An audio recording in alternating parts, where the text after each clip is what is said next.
राम राम शेतकरी मंडळी. तर काय हालचाल? तर आता मला एक विचारायचं होतं तुम्हाला.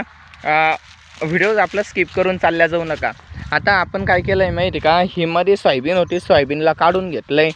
ओके. आणि आता ही तूर आहे, इकडून एक म्हणजे इकडून एक तास आहे आणि इकडून एक तास आहे.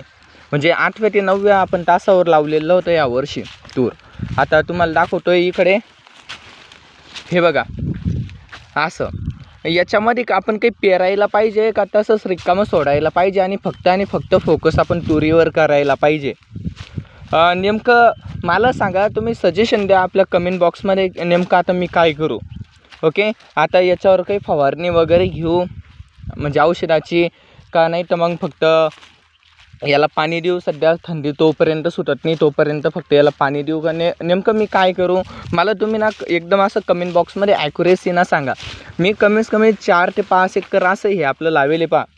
हे दोन आपले काय इकडून 2 झाडं असे तुरीचेमध्ये आपला पट्टा होता सोयाबीनचा. पण आता सध्याच्या घडीला मी सोयाबीन काय केली, काढून घेतलेली आहे. तर नेमकं मी आता काय करू? याच्यावर फवारणी घेऊ का सध्याच्या टायमाला थांबू का याला पाणी देऊ? तुम्ही मला एकदा कमेंट बॉक्समध्ये सांगा.